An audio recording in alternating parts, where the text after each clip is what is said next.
Há 20 anos, em 1998, eu tinha 44 anos de idade, eu fui assistir a um filme que nesse ano está fazendo 20 anos. Um filme que talvez quem tem mais idade aqui tenha assistido, chamado O Resgate do Soldado Ryan. Esse filme já tem 2 décadas. Esse filme conta uma história que a gente não pode esquecer. E ele tem nele algo que eu queria trazer como marca inicial nessa reflexão. Quem aqui assistiu ao filme se lembra, ele é um filme já clássico, o que eu vou falar aqui é spoiler, mas isso para quem já assistiu não vale, para quem não viu, feche os ouvidos. O filme conta uma história magnífica, difícil de assistir. É um filme do Steven Spielberg, cujo ator principal é o Tom Hanks, e o segundo é o Matt Damon. Nesse filme, o roteirista produziu uma história maravilhosa, difícil de lidar. Na Guerra Civil Norte-Americana, houve uma situação em que 4 filhos de uma mesma mãe morreram na Guerra Civil Norte-Americana. E, como 3 deles haviam sido mortos durante o combate, as forças de direção trouxeram o 4º filho para que ele não fosse também morto e a família não ficasse sem nenhum dos seus. Ele não o fez. O roteirista do filme O Resgate do Soldado Ryan leu essa história porque viu um dia o túmulo deles e resolveu passar a história para a Segunda Guerra Mundial. E a história, portanto, do filme O Resgate do Soldado Ryan se dá na Segunda Guerra Mundial com uma missão. Há um capitão, que é feito pelo Tom Hanks, que precisa juntar mais 7 e montar um grupo que vá até a Europa, a França, resgatar um paraquedista que, especializado em ataque, tinha se perdido no meio da Europa porque o paraquedas caiu, num local onde não havia tropas aliadas. É necessário que ele vá ser resgatado por comando do general Patton. O general Patton determinara que famílias em que havia vários filhos, quando alguns deles tivessem morrido, aquele que sobrevivesse deveria ser levado para casa. Isso é real. No caso, a história não é real em relação à Segunda Guerra, mas em relação a esta autorização, sim. E o filme se dá exatamente com a organização de um grupo de 8 pessoas que desembarca na Normandia, exatamente em 1944, no famoso dia D. Os primeiros 20 minutos desse filme, para quem não gosta de cinema realista, não deve ser visto, porque você tem que ficar de olhos fechados. Ele é absolutamente nada romântico com a ideia de guerra, de arma, de sangue. É uma coisa fortíssima. E eles entram na Europa em busca de um rapaz chamado Ryan, que precisa ser levado para casa. Dá para você imaginar como a história se desenrola. Isto é, achar um paraquedista de uma tropa norte-americana perdido na Europa em meio a uma guerra, ainda mais sem aqueles meios digitais que o Pedro tanto aprecia, um pouco mais complicado. E é curioso, porque eles vão pouco a pouco, vários deles vão morrendo para chegar até o soldado. E o encontram. E ele se recusa a ir para casa, ele não quer. Ele quer continuar em combate, ele acha que é um dever e uma missão dele continuar no combate. Mas vários morrem para que ele possa ser salvo.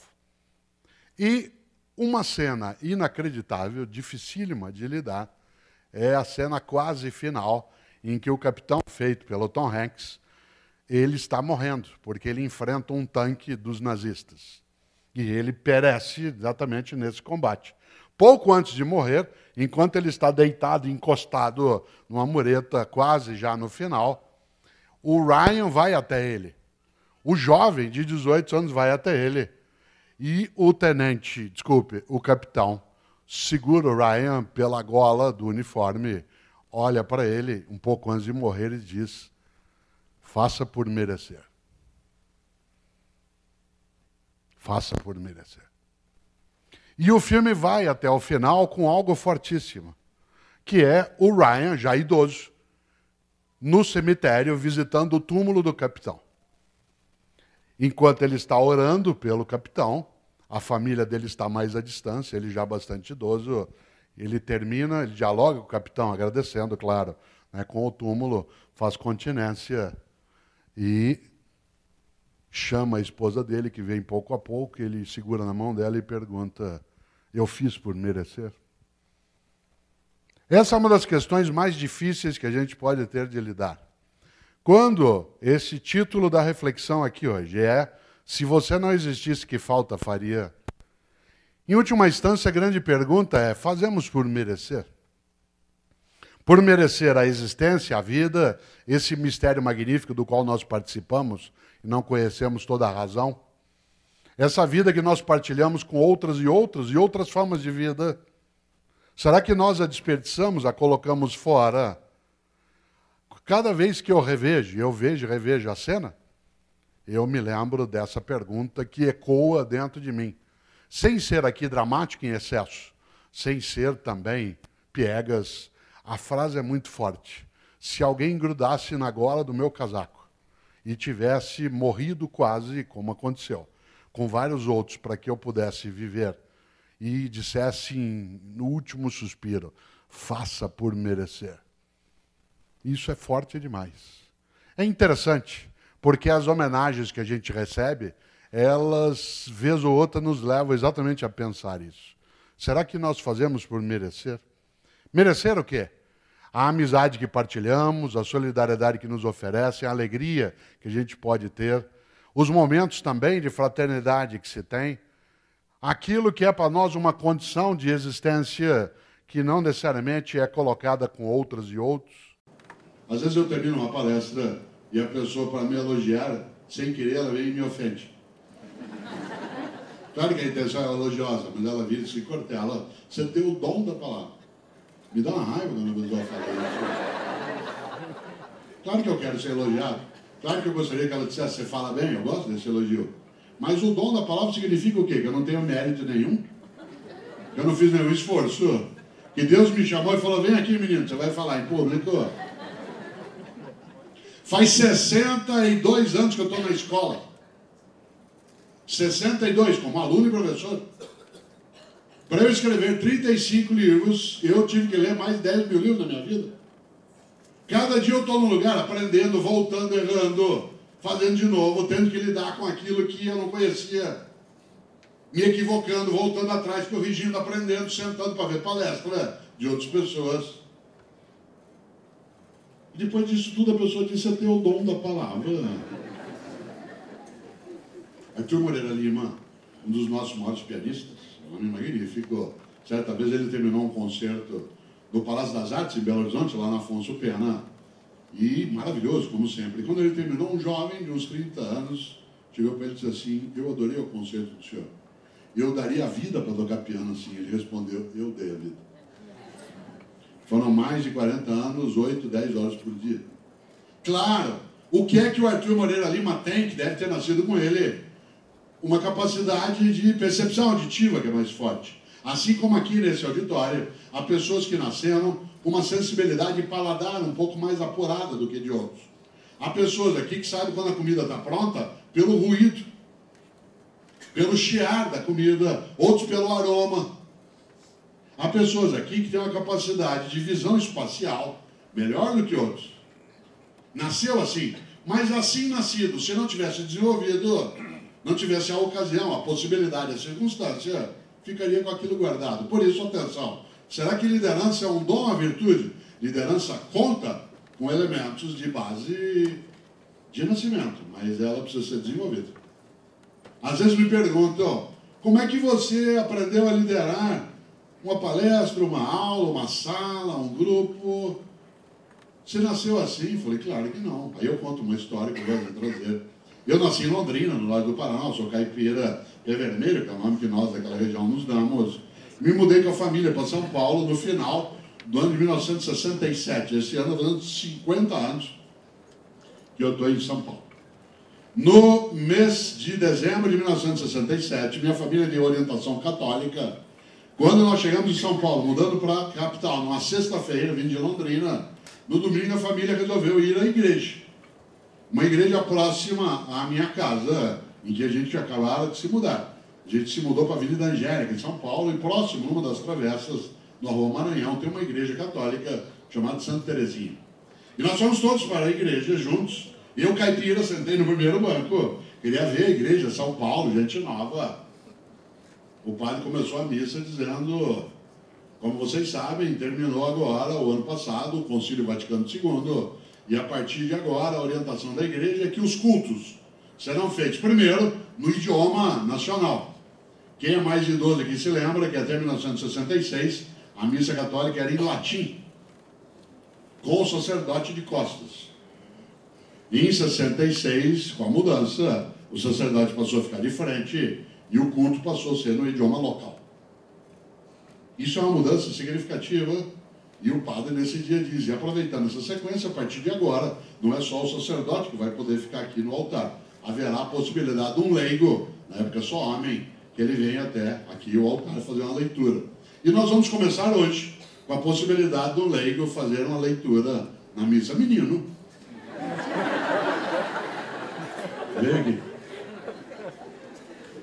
Eu tinha duas possibilidades naquela hora. A primeira era a minha intenção, que era sair desesperado, correndo. Numa cidade como São Paulo, nunca ia me encontrar. A segunda era subir e fazer.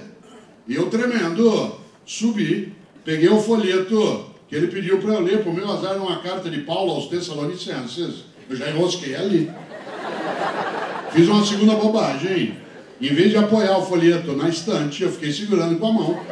Enquanto você está nervoso, você treme, aí você treme mais, você está tremendo. Até hoje eu não sei direito o que eu li, desci. A missa seguiu, no domingo seguinte eu tentei lá no fundo. O padre começou a missa e disse, bom, como nós já estamos fazendo, e vocês sabem, nós vamos continuar sempre com a presença de algum leigo, fazendo a leitura na parte anterior do Evangelho. Menino, sei que leu domingo passado. Na outra semana, o que eu fazia? No sábado eu já ia à igreja e via que eu quero leitura. No outro eu já estava gostando de fazer, já ficava sentado na frente olhando para o padre. No outro eu já estava fazendo a leitura na missa das 8, das 9, das 10, das 11, meio-dia. Aqui estou eu. Olha que sorte.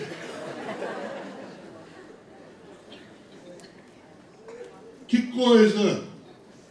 A sorte segue a coragem.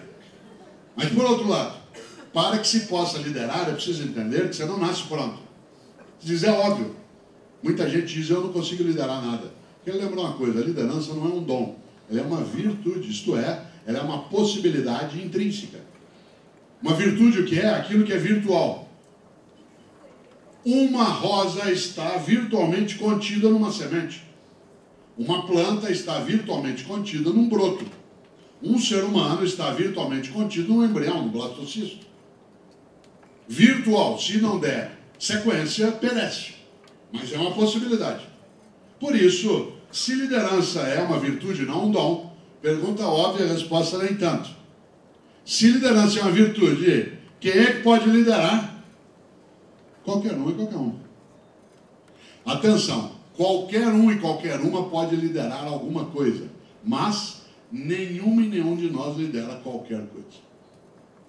Repito, qualquer um e qualquer uma de nós pode liderar alguma coisa, mas nenhum e nenhuma de nós lidera qualquer coisa. Num mundo de mudança, você e eu ficamos envelhecidos com facilidade. Por isso, quem aqui dirige sabe muito bem.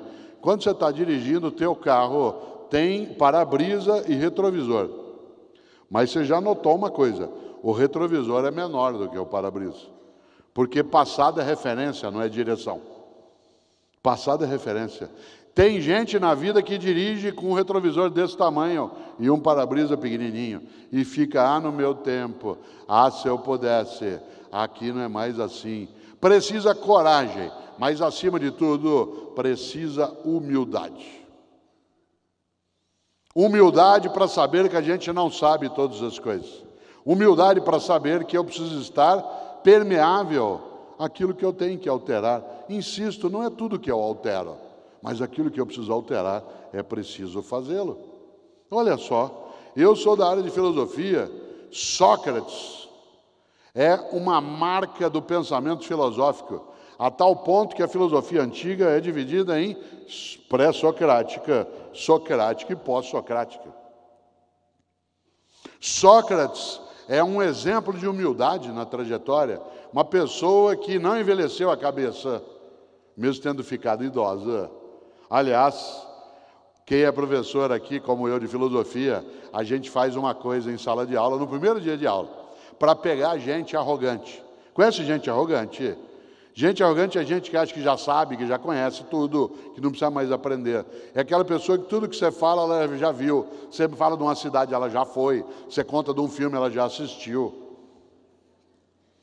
Aliás, o arrogante costuma dizer o seguinte: tem 2 modos de fazer as coisas, o meu ou o errado. Você escolha. Tem gente que é arrogante. Sabe como é que a gente faz sala de aula para pegar gente arrogante?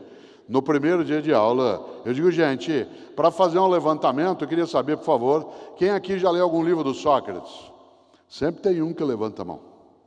E Sócrates não escreveu nada. Não existe nenhum livro do Sócrates. Tudo que Sócrates disse está registrado por Platão nos livros do Platão, especialmente nos diálogos. Não há nada do Sócrates. Nessa hora eu posso fazer uma coisa com aquele menino e não perder a oportunidade de pisar nele. Mas isso é antipedagógico, isso é tolo. Se eu quiser formar uma pessoa, eu não posso humilhá-la, eu preciso formá-la. E aí eu digo, para não humilhá-lo, seguinte, talvez você tenha ouvido mal, talvez eu tenha falado do Sócrates, você entendeu Sófocles, porque do Sócrates não tem nenhum livro. Aí o menino diz, isso mesmo, é o Sófocles. Mas quando a aula termina, eu vou até lá e digo o seguinte, nós 2 sabemos o que aconteceu. Não faça isso. Fingir que sabe é uma tolice imensa num mundo de mudança. Fingir que sabe te deixa despreparado. Eu poderia ofender o menino em público? Claro, nos tempos já ultrapassados, isso seria chamado de estímulo. Aliás, quando tem o professor, ou professora, na hora de distribuir as provas, fazia uma coisa horrorosa, distribuía as provas falando a nota em voz alta. Vou distribuir as provas, vocês fizeram quinta-feira passada. Vou fazê-lo por nota em ordem decrescente. Paulo, 5. Pronto, você já se preparava. Se o Paulo era 5, imagina dali para baixo. Para que fazer isso? Há uma regra básica, corrija no privado e elogie em público. Elogie em público, mas corrija no particular. Alguém que quer formar outro, corrige sem ofender, orienta sem humilhar. É um modo ultrapassado achar que você está estimulando pessoas quando você as machuca. Que nem na empresa. Até algum tempo, aquilo que hoje é chamado, com toda razão, de assédio moral, era chamado de estímulo. Seguinte, você se prepara, tá? Estou de olho em você. Vai almoçar, depois a gente conversa. Imagina, a pessoa entrava em pânico. Eu estou prestando atenção nas tuas coisas. Vá para casa, fim de semana, aproveite. Segunda-feira eu converso com você. Isso hoje é considerado assédio moral, com toda razão, porque isso faz com que a pessoa se sinta aterrorizada. Há algum tempo, isso era usual, agora não pode. E por quê? Porque fazer alguém sofrer, humilhado, aterrorizado, é algo desnecessário. Superar, inovar, transformar. A sorte segue a coragem. Olha quanta coisa inútil você não sabe.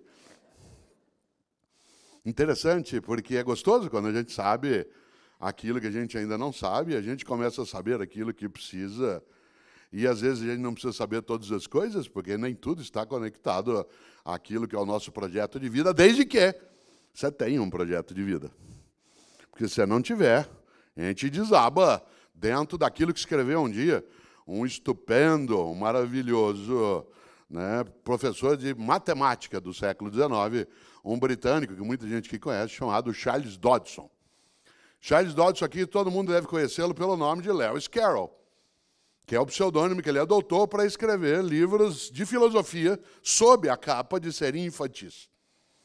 Alice no País das Maravilhas é um livro de filosofia de ponta a ponta. Aliás, ele inspirou o primeiro Matrix, que é o único que faz sentido.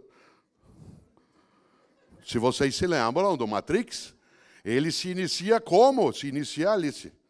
Alice está brincando no jardim, vê um coelho branco, corre atrás dele, cai num buraco, e cai num mundo onde nada parece fazer sentido, isto é, o nosso. E ela está ali perdida. O coelho, estou atrasado, estou atrasado.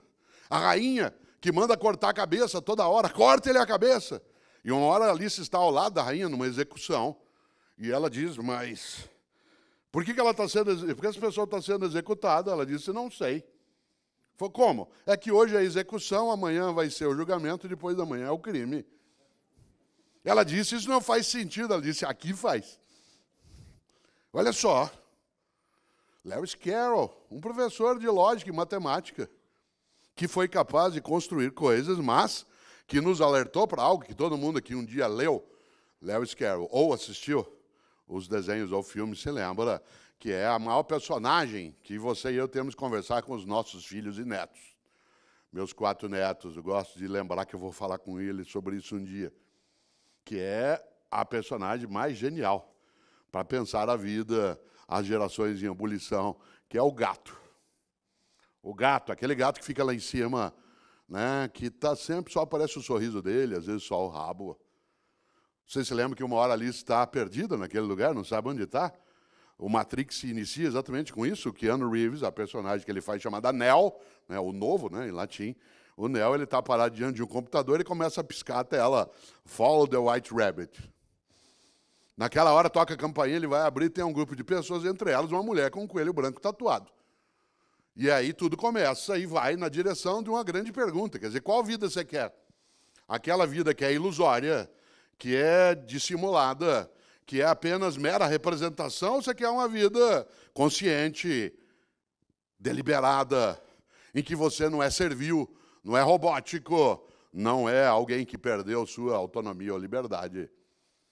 E é claro que o gato lá, uma hora ali está perdida, e ela vê o gato no alto da árvore e fala assim, o senhor pode me ajudar?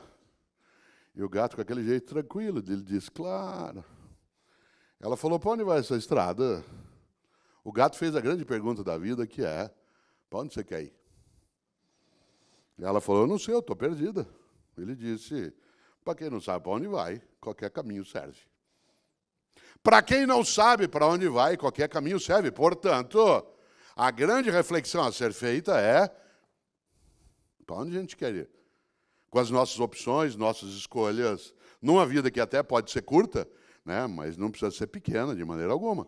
E aí, quando a gente imagina grandes cientistas como Darwin, aliás, muita gente ensina às gerações mais jovens algo muito perigoso, diz, como disse o Darwin, a sobrevivência do mais forte. Você não vai encontrar isso desse modo na obra de Darwin. A origem das espécies está escrito na forte luta pela vida, a sobrevivência do mais apto. O que é muito diferente. Na forte luta pela vida, a sobrevivência do mais apto, isto é, daquele ou daquela que tiver flexibilidade no campo do conhecimento, da formação, na parte de graduação, um currículo que seja mais flexível, que não seja fechado numa única direção. Que a gente não esqueça que nos tempos que nós estamos vivendo, ainda bem, não há uma correlação imediata entre carreira e graduação. Para vários de nós, carreira e graduação era uma correlação obrigatória. Se você faz economia, você vai ser economista. Se você faz engenharia, vai ser engenheiro. Nós temos hoje uma abertura de possibilidades no mundo do trabalho que permite que alguém que faça economia possa depois estar numa atividade de consultoria ou abrir, né, um restaurante, ou estar numa atividade de convivência na mídia. E eu sou da área de filosofia. Vocês imaginem o número de atividades que eu tenho. Além de professor e escritor, eu também sou comentarista de rádio, de televisão, faço consultoria, né, eventualmente sou capaz, né, até de opinar sobre coisas que eu não entendo, né? O que é um valor alto. Olha que coisa boa. Por que eu estou dizendo isso? Porque nós não podemos, de maneira alguma, num mundo onde as coisas estão em ebulição, em grande alteração, admitir uma crença perigosa de que a nova geração pronta nasceu e que ela se contenta, e nós também, em ser atingida por algo que eu lembrava antes, que é a síndrome do possível. Eu, alfabetizado em 1960, o primeiro livro que eu li por inteiro, né, e que eu tenho uma memória estupenda dele na época, foi Monteiro Lobato. Monteiro Lobato, Reinações de Narizinho. Em 1960 eu fui alfabetizado e aí eu li Reinações de Narizinho do Monteiro Lobato, com todas aquelas histórias maravilhosas sobre o sítio do Pica-Pau Amarelo e todas as outras coisas que povoam a minha memória até hoje. Mas eu vou contar uma coisa aqui, que quem nos vê agora na transmissão ao vivo e também é aqui presente, talvez não imagine. Quando eu li Monteiro Lobato, em 1960, ele era um livro proibido pela Igreja Católica. Quem aqui tem formação católica talvez saiba que, e a minha família é de formação católica, e eu também, havia na Igreja Católica um índice de livros proibidos. Isto é, um índice de obras que as pessoas católicas não deveriam ler, porque marcadas por algum tipo de não recomendação. Esse livro, para usar uma expressão e parecer que eu sei latim, chamava Index Librorum Prohibitorum. Não é tão difícil imaginar, até você inventaria isso como se não fosse latim. Index Librorum Prohibitorum. Monteiro Lobato estava nesse livro. Isto é, nesse índice de proibidos estava Monteiro Lobato. Por várias razões. A primeira delas porque ele construiu um mundo de fantasia. E de acordo com a Igreja Católica da época, não agora, essa fantasia poderia distorcer a cabeça da criança. Olha que coisa atual. Essa fantasia podia fazer com que ela pensasse o que não deveria, isto é, viajasse a cabeça, acolhesse uma boneca que falava, dialogasse com um sabugo de milho, conversasse com um porco, o Marquês de Rabicó. Parênteses, mais tarde essa obra foi passada para a TV, o Sítio do Pica-Pau Amarelo. E durante um período ditatorial, no Brasil não tão distante, várias das partes dessa obra foram censuradas no programa de TV.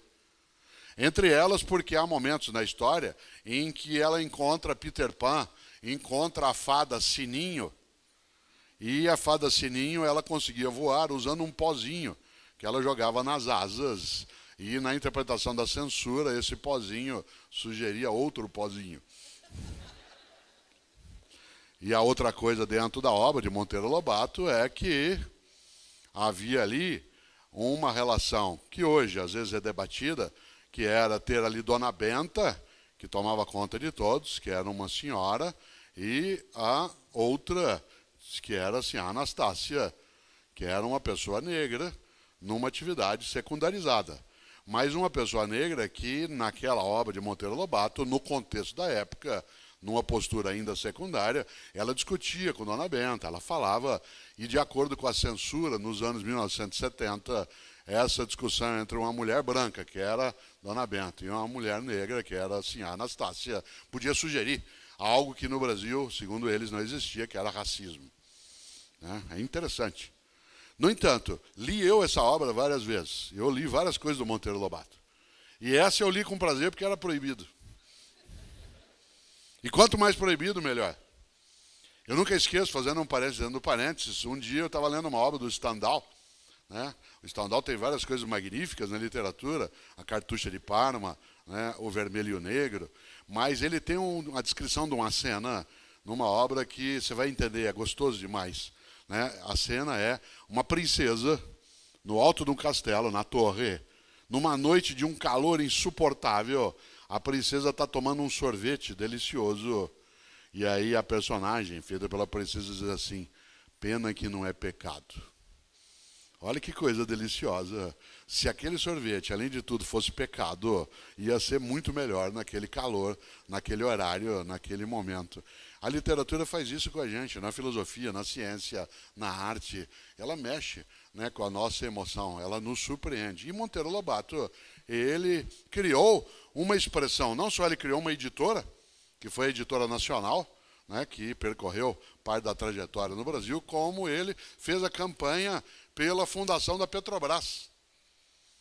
E por que ele defendia que o petróleo fosse nosso, isto é, que a gente não entregasse um recurso natural como o petróleo para outros países, outros que o explorassem, ele defendia a campanha feita no Brasil nos anos 1940, que era o petróleo é nosso. E porque ele defendia isso, ele foi acusado de comunista. E é claro, não só ele não era comunista, como essa ideia não era uma ideia comunista. Aliás, uma parte do pensamento militar brasileiro tradicional, de base positivista, republicana, vem desde Benjamin Constant e outros aqui no Brasil, defende né, a ideia da posse por parte do poder público, em nome da população, daquilo que são os recursos naturais.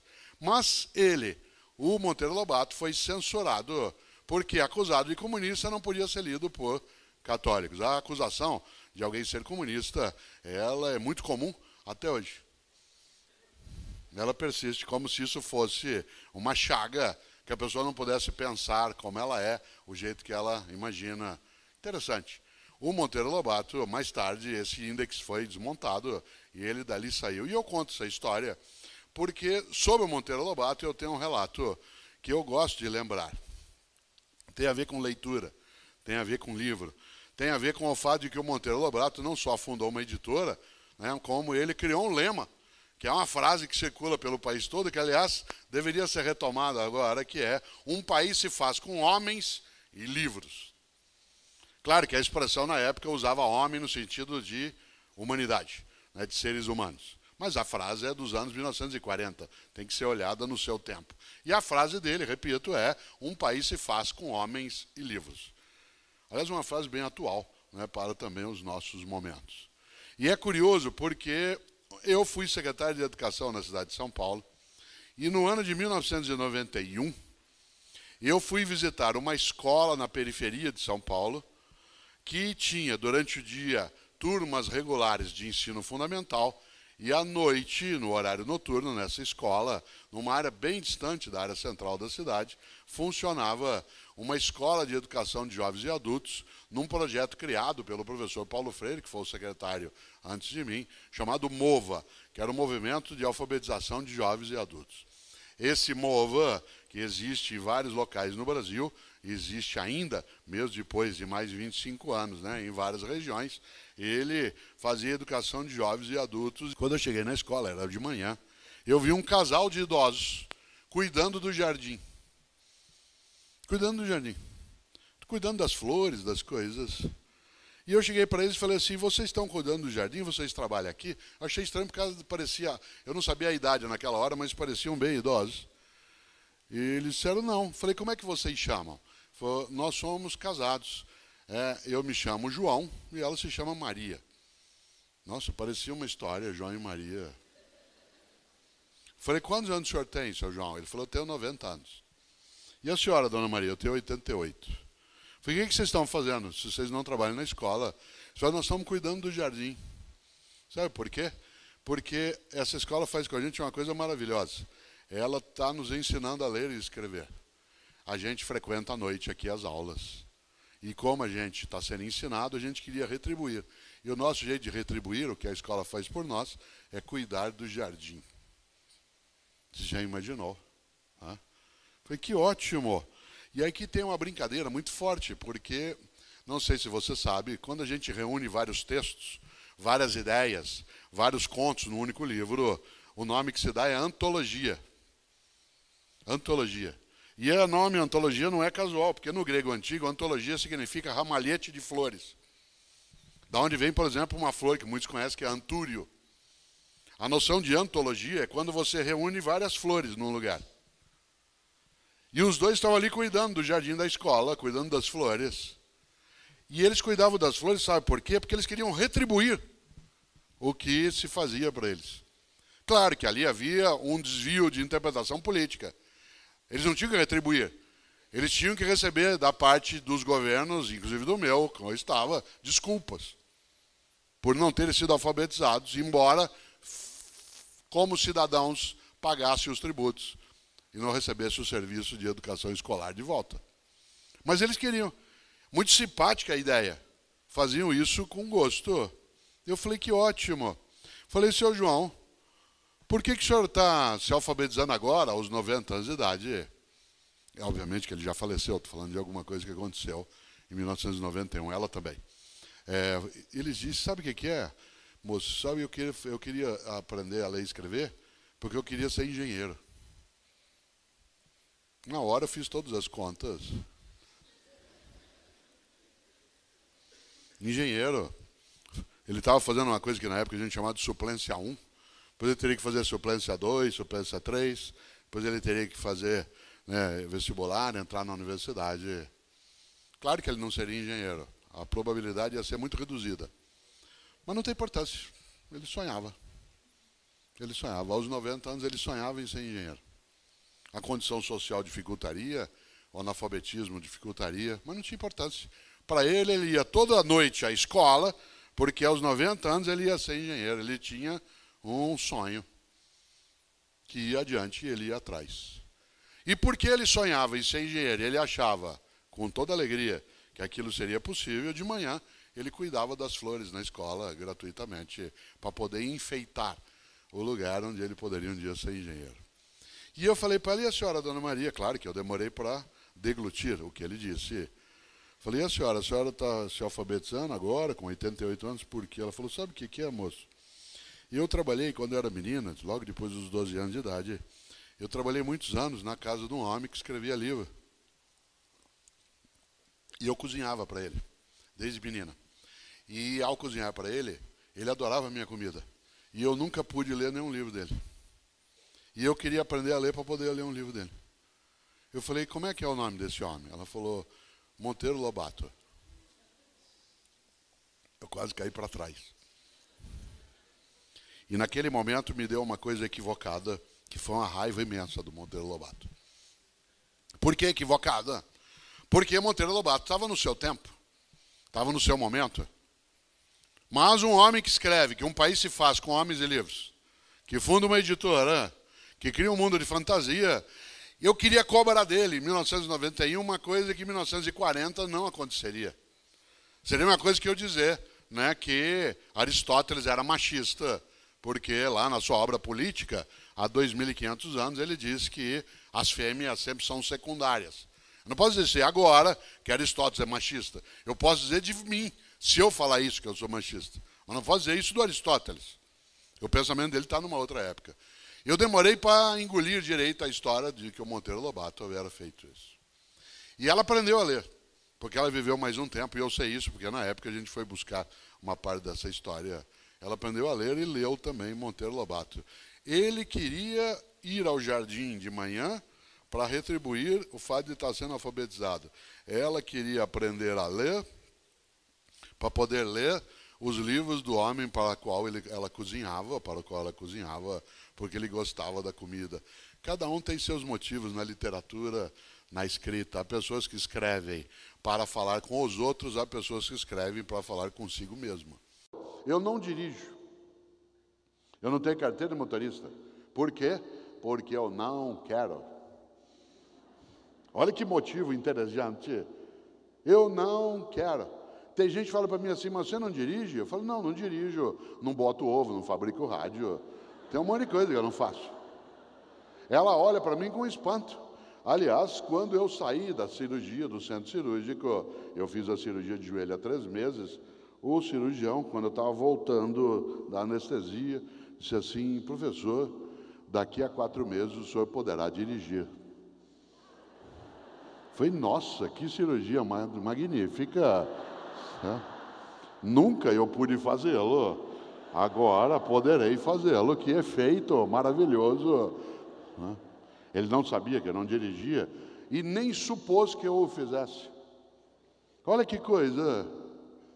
Aliás, as pessoas estranham, falam, mas você tem algum problema? Não, eu só fiz uma escolha. Assim como um vegano não come nada que tem origem animal. É só a escolha dele. Ele não é menos, não é doente. Não é nada, é só a escolha, como vegetariano. Há pessoas que querem.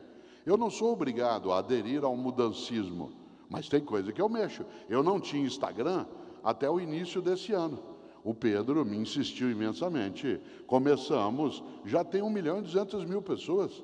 Ontem de manhã, ao sair de São Paulo, a gente postou de dentro do avião, que eu estava vindo para Goiânia, a capital do Cerrado, encheu de comentário. Tem gente que está aqui agora, que postou comentário, que disse, estarei na palestra lá na PUC, ou vou estar na palestra da quarta-feira à noite, etc. Eu não tenho WhatsApp, mas eu tenho o Facebook. 1,5 milhão de pessoas, seguindo alguém da área de filosofia. Às vezes você olha e fala assim, mas por quê?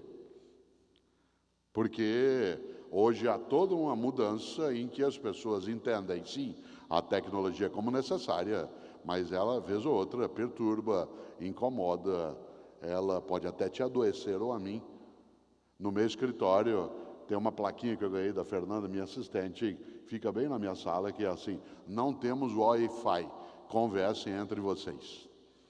Olha que coisa maravilhosa. Entra, senta na entradinha, na sala de espera, não temos Wi-Fi, conversem entre vocês. Sou contra? Não, seria absurdo, mas não tenho obsessão.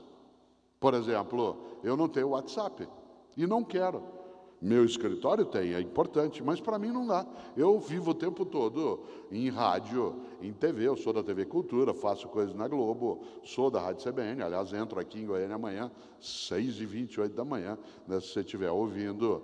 E eu não posso, às vezes eu estou em palestra, eu não posso ter uma coisa como o WhatsApp, que de vez em quando fica vibrando no meu bolso, e eu vou achar que é uma coisa importante, acontecer alguma coisa com o filho ou com o neto, e quando eu vou ver, é o meu sobrinho de algum lugar mandando foto da filhinha dele que fez cocô no piniquinho pela primeira vez. Lamento. Eu preciso ser mais seletivo com algumas coisas. Por isso, com a tecnologia, eu mantenho a mesma relação sugerida um dia por um estupendo carioca nascido no Meier, que infelizmente morreu em março de 2012, que foi Milor Fernandes. Milor tem várias coisas muito inteligentes. Aliás, Milor morreu com 88 anos de idade, mas aos 80 anos ele dizia, com 80 anos de idade ele dizia: atenção moçada, quando eu disser no meu tempo, eu quero dizer daqui a 10 anos. Olha só, atenção moçada, quando eu disser no meu tempo, eu quero dizer daqui a 10 anos, nosso tempo é o futuro. E para o futuro nós vamos e levamos aquilo que nos importe, para fazer o que desejamos. Eu acabei de lançar um livro com o Pedro Bial, que é um diálogo entre nós dois, chamado Gerações em Ebulição. O passado do futuro e o futuro do passado. O passado do futuro e o futuro do passado. Isto é, gerações que nos últimos tempos convivemos e que, sem dúvida, precisamos entender. Por que que uma parte da geração que veio depois da minha ou do Bial, nós temos uma idade próxima, que essa geração ficou melancólica. Cazuza era melancólico, apesar de toda a alegria. Renato Russo, que eu tenho uma admiração imensa, aliás, o primeiro capítulo do livro é uma reflexão a partir daquela frase em que ele escreveu: o futuro não é mais como era antigamente. Essa forma de dor, de onde veio? E isso a gente quer refletir, superar, inovar, transformar. A sorte segue a coragem. É necessário que a gente pense essas coisas, mas sem obsessão mudancista.